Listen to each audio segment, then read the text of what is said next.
Hi sir, నమస్కారం. నమస్తే అండి.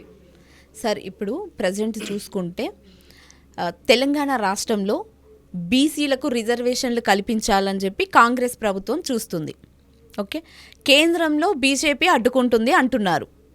అంటే బీజేపీకి బీసీలు అంటే ప్రేమ లేదంటారా? ఏంటి అసలు కారణం ఏంటంటారు? మొదటిగా మీకు చెప్పాల్సింది ఒక విషయం, బీజేపీకి బీసీల పైన ఉన్నంత ప్రేమ ఎవరిపైన లేదు. ఎందుకు ఈ మాట చెప్తున్నానంటే, ఒక బీసీ నాయకుడిని, ఒక బీసీ వ్యక్తిని గత 11 సంవత్సరాలు పూర్తయిన ప్రధానమంత్రిగా ఉన్నటువంటి నరేంద్ర మోడీ గారు ఒక బీసీ బిడ్డ. ఒక రాష్ట్రపతిని, ఒక దళిత వ్యక్తిని రాష్ట్రపతిని చేసినటువంటి మొట్టమొదటి పార్టీ బీజేపీ పార్టీ. బీజేపీలో 27 మంత్రిత్వ శాఖలు బీసీలకు ఇచ్చినటువంటి పార్టీ బీజేపీ పార్టీ కేంద్రంలో.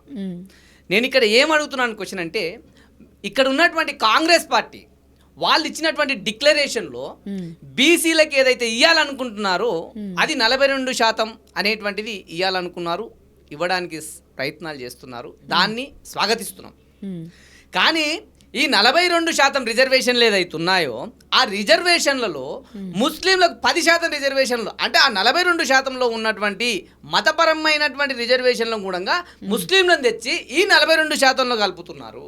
ఈ 42%లో కలపడం వల్ల మా బీసీ బిడ్డలు ఈరోజు నష్టపోతున్నారని చెప్తున్నాం. మేము అడ్డుకోవడం లేదు, నష్టపోతున్నారని చెప్తున్నాం. ఈ 42%లో కేవలం బీసీలకు మాత్రం ఇవ్వండి, ఖచ్చితంగా మేము ఒప్పుకుంటాం, మా నాయకులు ఒప్పుకుంటారు, కేంద్ర పార్టీ ఒప్పుకుంటుంది, అందరూ ఒప్పుకుంటారు.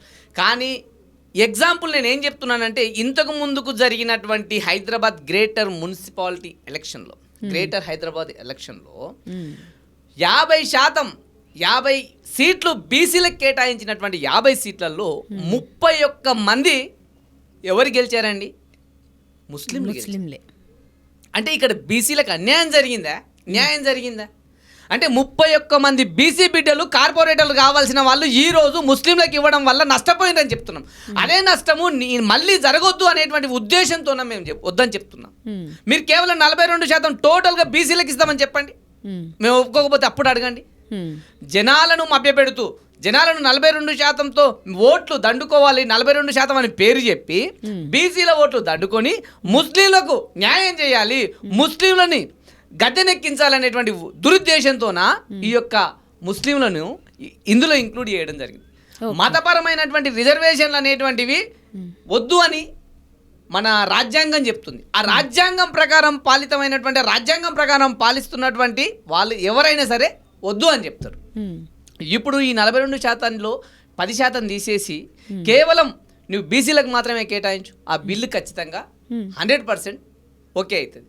కానీ నీవు అందులో మతలబులు పెట్టి, తిరగాసులు పెట్టి నీవు ముస్లింలకు అప్పనంగా ఈ యొక్క సీట్లను అంటగట్టాలని చూసి ఎంతమంది బీసీలకు ఇచ్చి నీవు నాశనం చేయాలనుకుంటున్నావు, ఎంతమంది ముస్లింలకు నిలబెట్టి నీవు నాశనం చేసినావు. ఆల్రెడీ బీఆర్ఎస్ బట్టి అదే పని చేసింది, ఇప్పుడు నీవు అదే పని చేస్తున్నావు. కానీ కాంగ్రెస్ చేస్తున్నటువంటి పనికి మేము ఒకటే మాట చెప్తున్నాం, ఈ యొక్క బిల్ అనేటువంటిది బీసీలకు అన్యాయం జరుగుతుంది అనేటువంటి ఉద్దేశంతోనే దీన్ని వద్దంటున్నాం. కానీ బీసీలపైన ప్రేమ లేక కాదు. నిజంగానే బీసీలపైన ప్రేమ లేదు అంటే 2023 ఎలక్షన్లో, అసెంబ్లీ ఎలక్షన్లో, తెలంగాణ ఎలక్షన్లో బీసీ ముఖ్యమంత్రిని ప్రకటించినటువంటి ఏకైక పార్టీ ఏదన్నా ఉందంటే అది బీజేపీ పార్టీ. ఈరోజు బీసీల కోసం పాటుపడుతున్నటువంటి పార్టీ ఏదన్నా ఉందంటే అది బీజేపీ పార్టీ. ఈరోజు ఇంత గొప్పగా బీసీ డిక్లరేషన్ ప్రకటించి నీవు వాళ్ళ గాంధీ కుటుంబంతోన, రాహుల్ గాంధీకి సంబంధించినటువంటి వారసులు అందరితోనే తెచ్చి నువ్వు ఒక బీసీ డిక్లరేషన్ ప్రకటించేసినావు కదా. ఆ బీసీ డిక్లరేషన్ ప్రకారం ఎంతవరకు నువ్వు న్యాయం చేకూర్చున్నావు? 1,00,000 కోట్ల రూపాయలు కేటాయిస్తారని చెప్పినావు, కమ్యూనిటీ హాల్స్ ఇస్తారని చెప్పినావు, వాళ్ళకి సంబంధించిన విద్యార్థులకు సాయం చేస్తారని చెప్పి ఇప్పటికి ఏం జరిగిందని అనుకుంటున్నారు? ఏదీ జరగలేదు. కేవలం ఎలక్షన్స్, లోకల్ బాడీ ఎలక్షన్స్ దగ్గర వస్తున్నాయి. ఆ లోకల్ బాడీ ఎలక్షన్స్లో ఏదో ఒక డ్రామాతో ఈ లోకల్ బాడీ ఎలక్షన్స్లో మేము గెలవాలి, ఎంపీటీసీలు గెలవాలి, జడ్పీటీసీలు గెలవాలి, సర్పంచ్గా గెలవాలి అనేటువంటి దురుద్దేశంతోన ఎవరిపైన బురద తలితే బాగుంటుంది, బీజేపీ పైన బురదాలి. ఇప్పుడు ఉన్నటువంటి లీడింగ్లో ఉన్నటువంటి పార్టీ, జనాలు మెచ్చుకుంటున్నటువంటి పార్టీ, జనాలు దగ్గర అవుతున్న పార్టీ ఏదైనా ఉందంటే అది బీజేపీ పార్టీ. ఆ బీజేపీ పార్టీ పైన బురద తల్లి మతపరమైనటువంటివి ఇవన్నీ రెచ్చగొట్టి వీళ్ళను బీసీలను మా వైపు తిప్పుకొని మేము ఓట్లు దండుకొని మేము అధికారం ఈ లోకల్ బాడీ ఎలక్షన్లో కూడా మేము ఎక్కువ శాతం గెలవాలనేటువంటి ఉద్దేశంతో దురుద్దేశంతో వాళ్ళు ఉన్నారు. కానీ వాళ్ళ ఆటలు అనేటువంటివి సాగమని చెప్తున్నాం. తెలంగాణ రాష్ట్రంలో బీసీ బిడ్డలకు అన్యాయం జరిగితే ఊరుకునేది లేదు. మతపరమైనటువంటి రిజర్వేషన్లను ఖచ్చితంగా అడ్డుకుంటాం. మేము ఏదైతే మతపరమైన రిజర్వేషన్ అడ్డుకుంటామని ఈరోజు అనట్లేదు. మేము ఈ 2023 సంవత్సరంలో కూడా ఎలక్షన్లో కూడా ఈ యొక్క మైనార్టీ ముస్లింలకు ఉన్నటువంటి 4% రిజర్వేషన్ తీసేసి బీసీలకు, ఎస్టీలకు, ఎస్సీలకు కూడా ఆ యొక్క రిజర్వేషన్ని కేటాయిస్తామని చెప్పారు మా నాయకులు. ఇప్పుడు కూడా అదే మాట పైన ఉన్నారు. రాజ్యాంగం ప్రకారం ఏదైతే మతపరమైనటువంటి రిజర్వేషన్లు ఉండకూడదు అనేటువంటి ఉద్దేశంతో ముందరికి ఖచ్చితంగా రాజ్యాంగం ప్రకారమే ఉంటుంది అదంతా. ఓకే, అయితే మీరు అంటున్నారు కదా సార్ 42% బీసీలకే ఇవ్వమనండి మేము ఒప్పుకుంటామని చెప్పి.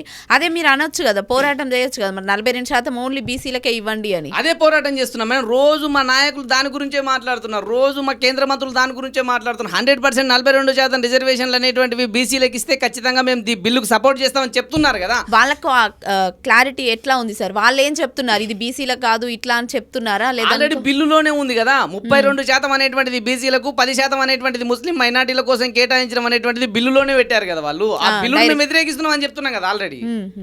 ఈ మైనార్టీలను మతపరమైన రిజర్వేషన్లు ఆల్రెడీ 4% ఉన్నటువంటి మతపరమైన రిజర్వేషన్లు తెచ్చి వీళ్ళని బీసీలో కలిపి దీన్ని 10% చేస్తుంటే ఎందుకు ఒప్పుకుంటాం మేము? బీసీ బిడ్డలకి అన్యాయం జరుగుతుందని మేము చెప్తున్నాం. ఆ బీసీ బిడ్డలకు అన్యాయం జరగనీయమని చెప్తున్నాం. నిజంగానే ఈ బిల్లు పాస్ అయితే బీసీ బిడ్డలు అన్యాయం అయిపోతారు. ఇంతకుముందుకు చెప్పినట్లే 50% కాదు, ఇప్పుడు 50% ఉన్నటువంటిది 150 సీట్లలో ఇప్పుడు 50% రిజర్వేషన్ ఒకవేళ బీసీలకు ఇస్తే ఎంతమంది బీసీలు గెలుస్తారు అనుకుంటున్నారు? 75 మందికి 75 మంది ఈరోజు మైనార్టీలు గెలుస్తారు, ముస్లిం సోదరులు గెలుస్తారు. వాళ్ళ కోసం బీసీలను అన్యాయం చేస్తున్నామని చెప్తున్నాను. ఇప్పుడు ఓవైసీ లాంటి కోట్ల రూపాయలు ఉన్నటువంటి బీసీ వాళ్ళతో వీళ్ళు తల్లబడగలుగుతారా? కోట్ల రూపాయలు దండుకున్నటువంటి ఈ యొక్క మైనార్టీ నాయకులతో బీసీ బిడ్డలు బ్యాక్వర్డ్ క్లాస్లో ఉన్నటువంటి బీసీ బిడ్డలు ఎలక్షన్లో తలబడగలుగుతారా? ఖచ్చితంగా వీళ్ళకి బీసీలకు ఏదైతే ఉందో ఈ బిల్లు అనేటువంటి అన్యాయం చేయడానికి మాత్రమే ఉంది, కానీ న్యాయం చేయడానికి అని కాదని మేము అనుకుంటున్నాం.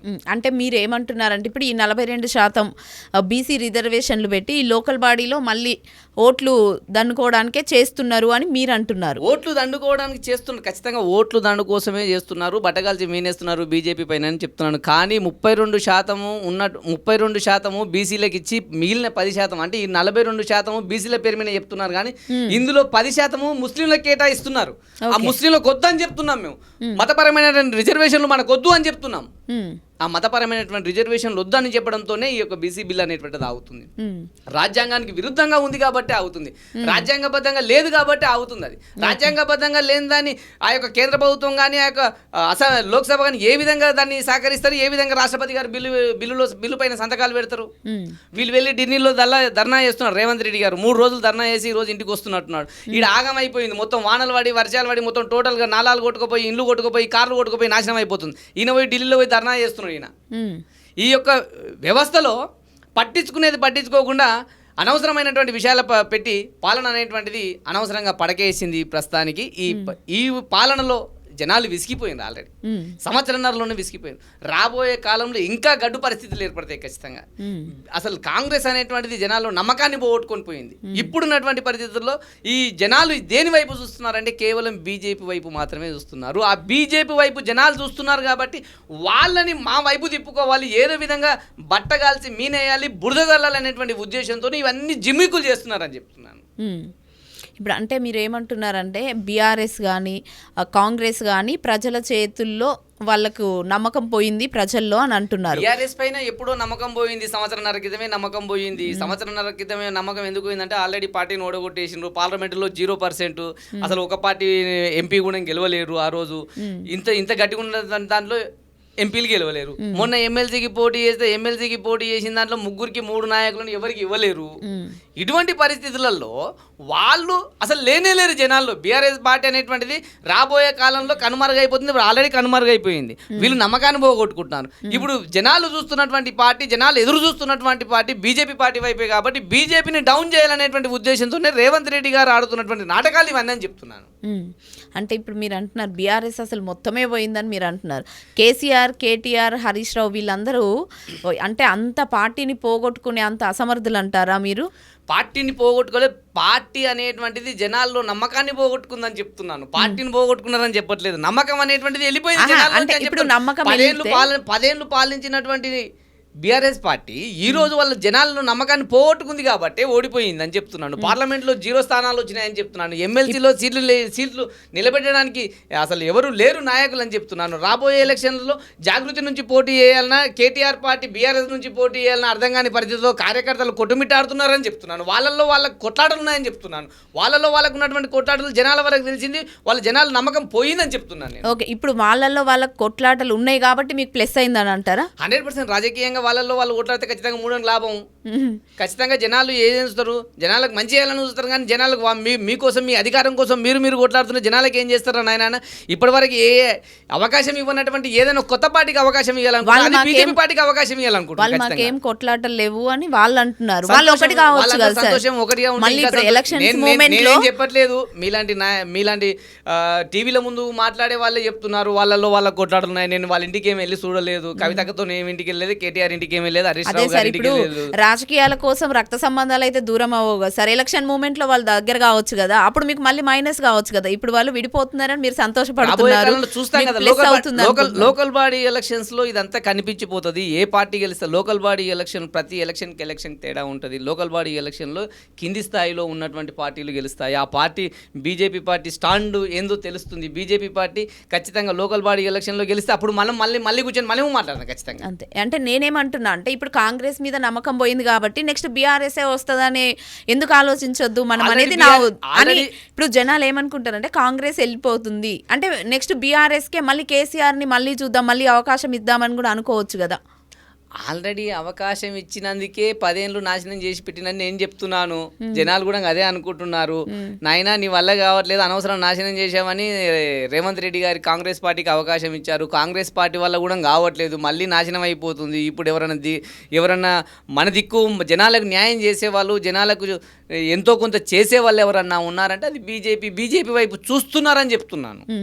అది కాదు అని చెప్పట్లేదు. బీజేపీ వైపు జనాలు చూస్తున్నారు కింది స్థాయిలో అని చెప్తున్నాను నేను.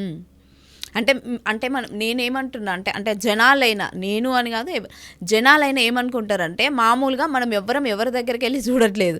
బీఆర్ఎస్ లో అట్లేం నేను ఖచ్చితంగా కింది స్థాయిలో ఉన్నాం, కార్యకర్త స్థాయిలో ఉన్నాం, ఒక పల్లెటూరులో ఉంటాను. ఖచ్చితంగా నేను చూస్తున్నాను కాబట్టి, వాళ్ళలో మార్పు చూస్తున్నాను కాబట్టి ఇంత గట్టిగా మాట్లాడగలుగుతున్నాను. నేను హైదరాబాద్లో కాదు ఉండేది, నేను ఖచ్చితంగా ఒక పల్లెటూరులో ఉంటాను. ఆ పల్లెటూరులో ఉన్నటువంటి పరిస్థితులు, సరౌండింగ్లో ఉన్నటువంటి పరిస్థితులను చూసే నేను చెప్తున్నాను. పల్లెటూరులో మీరు ఉంటారు కాబట్టి పల్లెటూరులో ఉన్న 10 ఏళ్ళు కేసీఆర్ పాలనను తిట్టుకునే వాళ్ళు లేదనుకో మెచ్చుకునే వాళ్ళు 50% ఉండొచ్చు అని జనాలు అంటున్నారు సార్. 50% ఉంటే ఒకవేళ మొన్న పార్లమెంట్ ఎలక్షన్లో వాళ్ళకి సీటు రాలేవు అంటున్నాను. ఎమ్మెల్సీ స్థానాల్లో గెలవడానికి అసలు క్యాండిడేట్లే లేకపోయినారు, క్యాండిడేట్ నిలబెట్టలేరు అంటున్నాను. ఇప్పుడున్నటువంటి పరిస్థితుల్లో ఎవరికి వెళ్ళి పోటీ చేయాలని అయోమయంలో ఉన్నారంటున్నారు. బీఆర్ఎస్లో నుంచి బీజేపీ పార్టీకి వలసలు మొదలయ్యాయని చెప్తున్నాను. ఇవన్నీ నడుస్తున్నాయి. ఓకే, మీరు అనేదాన్ని తీసుకుంటే సరే, కేసీఆర్ కొంతమందికి ఇది చేసిండు, 10 ఏళ్లలో కొన్ని పథకాలు తెచ్చిండు అనేదన్నా ఒకటి ఉంది కదా. బీజేపీ ప్రజలకు ఏం చేసింది అంటే మీరు ఏం చెప్తారు? ఏం చేసినా బీజేపీ చేసింది. కేసీఆర్ గవర్నమెంట్ ఉన్నప్పుడు కూడా బీజేపీ పార్టీ జనాలకి ఏం చేసిందంటే రోడ్లు వేసింది, గ్రామ పంచాయతీలో రోడ్లు వేసింది, గ్రామ పంచాయతీలో మొరీలు కట్టించింది, గ్రామ పంచాయతీలో మనకు ఉన్నటువంటి దానికి సంబంధించినటువంటి గృహాలకు సంబంధించినటువంటి ఒక్కొక్క గృహానికి 1,50,000 రూపాయలు, 1,70,000 రూపాయల వరకు ఒక్కొక్క గృహానికి ఇచ్చింది. ఏ చిన్న వర్క్ నడిచిన కూడా కేంద్ర ప్రభుత్వం నుంచి వచ్చినటువంటి డబ్బులతోనే కింది స్థాయిలో వర్క్ నడిచింది. కానీ రాష్ట్ర ప్రభుత్వం నుంచి చిల్లి గవ్వ రాలేదు. ఆ రోజు టీఆర్ఎస్ గవర్నమెంట్ ఉన్నప్పుడు రాలేదు, ఇప్పుడు కాంగ్రెస్ పార్టీ వచ్చినాక కూడా రాలేదు. కాంగ్రెస్ పార్టీ వచ్చినాక ఇంతవరకు ఎలక్షన్లే కాలేవు కాబట్టి అసలు రానే లేదు. గ్రామ పంచాయతీ ఎలక్షన్లు ఇతర కాలేవు. లోకల్ బాడీ ఎలక్షన్ల కోసం ఇదంతా తంట. లోకల్ బాడీ ఎలక్షన్లు అయితేనే ఫండ్ రిలీజ్ అవుతుంది. ఫండ్ రిలీజ్ కావాలంటే ఎలక్షన్లు కావాలి. ఎలక్షన్లు చేయండి నాయన అంటే ఇదన్నీ అడ్డం పెట్టుకొని కూర్చున్నారు. ఎలక్షన్లో మేము పోతే మమ్మల్ని ఎక్కడ జనాలు తిరస్కరిస్తారు అనేటువంటి ఉద్దేశంతో వీళ్ళు కూర్చున్నారు.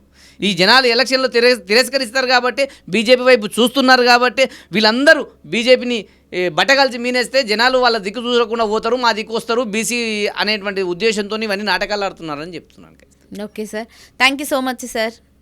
మీ విశ్లేషణ అందించినందుకు thank you sir. Thank you.